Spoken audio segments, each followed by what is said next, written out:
dire que l'arroseur est sur le point d'être arrosé. Parce que il y a Souleymane Alawani, par exemple, qui accuse le sommet de l'État. Il y a l'opposition qui, dans un autre dossier, accuse également le sommet de l'État. Je pense que la Haute Cour de justice est en train d'avoir de la matière première. Sans doute, Sulpice Oscar Baguili, vous l'avez dit en conclusion, Souleymane Alawani refuse de périr seul et avoir tout ce qu'il y a eu comme déclaration. On a quand même le sentiment qu'il n'y a pas véritablement de raison de douter de la complicité ou de la culpabilité d'autres acteurs dans ce dossier Sensane. Peut-être que Lawani a été à tort le seul à s'être jeté à l'eau. Et après s'être jeté à l'eau pour sauver l'embarcation, on le plonge encore pour l'empêcher de respirer. De respirer, c'est Léon qui a dit que l'arroseur bientôt pourrait être arrosé. Mais je renchéris en disant qu'il y a déjà beaucoup d'eau derrière pour arroser l'arroseur. Et je vais citer quelques phrases, parce qu'il faut partir des choses écrites par Lawani pour en arriver à des conclusions. Et là, soyez patient, ça peut durer 45 secondes, 1 minute. On dit, les dépenses de réhabilitation et d'ameublement du Centre international des conférences et du Palais des Congrès n'étaient donc pas prévues au budget initial de l'État pour 2008. Seule une dotation de 1,430 milliard était inscrite dans la loi des finances 2008 au titre de l'entretien courant des 2 ouvrages. Donc les travaux ont été réalisés en espérant leur prise en charge,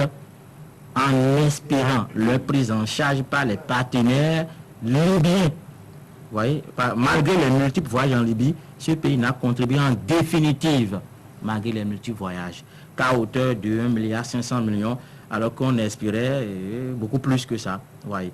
Maintenant, on dit, finalement, les dépenses, déjà, il y a problème. Il y a problème. On dit les dépenses ont été supportées par le budget national et le gouvernement de façon dérogatoire.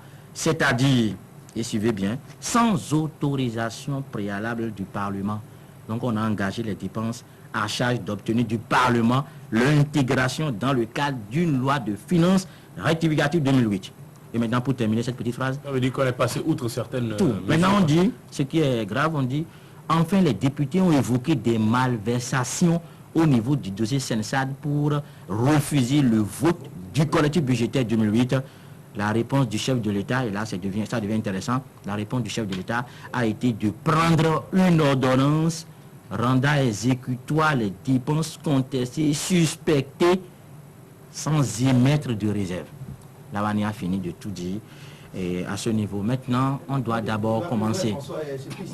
On va dire sur la base de ce qui précède. Le siècle des responsabilités ne peut être limité aux seuls acteurs responsables de prétendues surfacturations. Le chef de l'État qui a pris l'ordonnance est responsable, de même que le gouvernement qui a adopté le budget 2008 remanié. Dans ces conditions, le gouvernement, avec un certain le chef du gouvernement, peut être traduit devant la Haute Cour de justice pour avoir sciemment inscrit au budget remanié 2008 des dépenses frauduleuses entachées de surfacturation. Et pour conclure, il ajoute d'ailleurs, par ailleurs, si les surfacturations étaient avérées, la réparation doit s'élargir à tous les acteurs concernés, y compris le gouvernement, notamment le chef.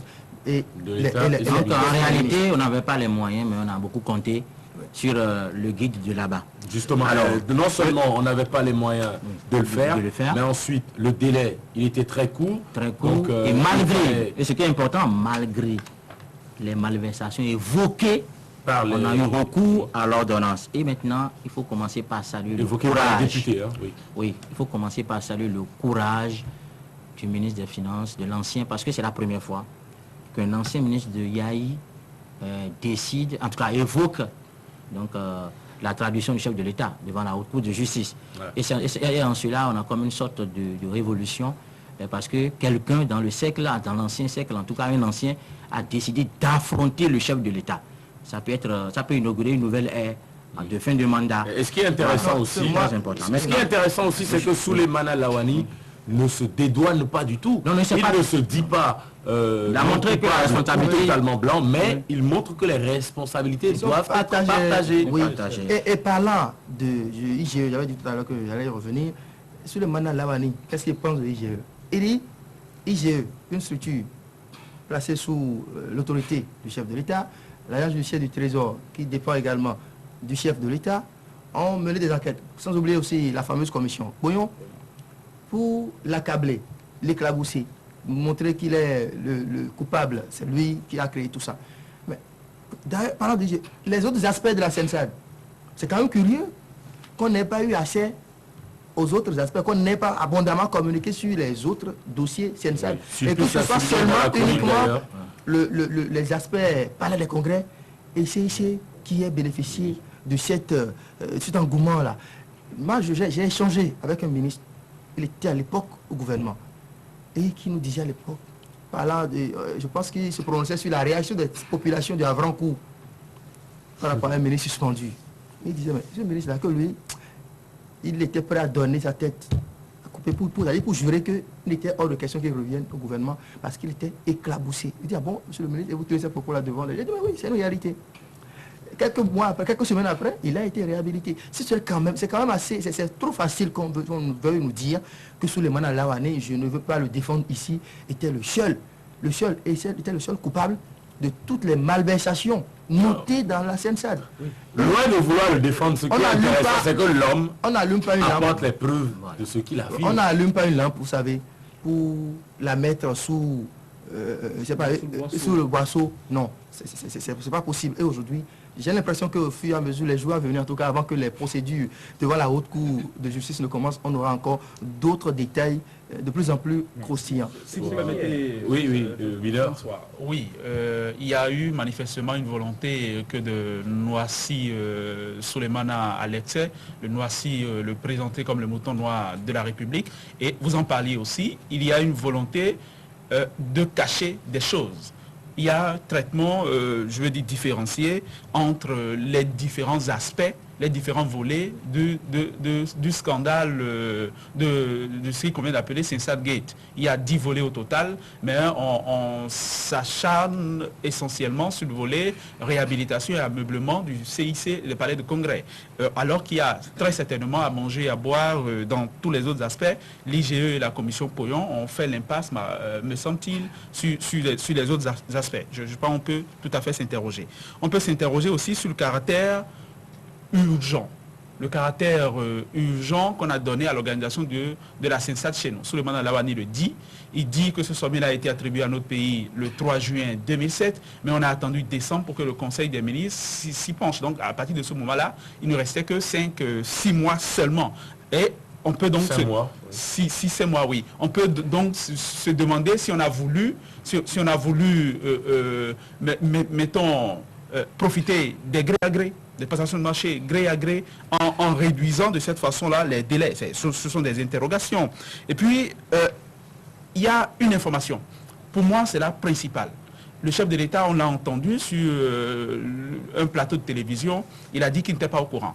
Et pourtant, il y a eu, Souleymane le dit, le 26 mars 2008, un conseil des ministres qui a statué et qui l'a chargé, lui, et qui l'a investi de la mission de s'occuper de ce volet-là de l'organisation du 10e sommet de la CNSAD. Ça aussi, je pense, le chef de l'État à l'époque avait dit qu'on ne lui avait pas présenté, je crois, le relevé du Conseil des ministres et qui vérifierait. Et en ce moment-là, le secrétaire général du gouvernement, c'était encore Victor Tokpanou, donc ça a semé le trouble. On a dit, à la fin, où sont les responsabilités? Et puis, il y a un autre élément, si vous permettez. Je n'ai pas encore été aux affaires. Cela va arriver probablement. Mais pour ce que j'apprends, c'est qu'on ne détourne pas facilement l'argent public. Tous les commis, les hauts commis de l'État vous le disent, les initiés vous le disent, l'argent public ne se détourne pas facilement. Je veux dire, outre les ministres de la Sécurité, le président de la République est très probablement sous la responsabilité du président de la République lui-même, l'agent de l'État ne se distrait pas de cette façon-là. Donc, quand on nous parle de 2,2 milliards de surfacturation, on peut raisonnablement s'interroger.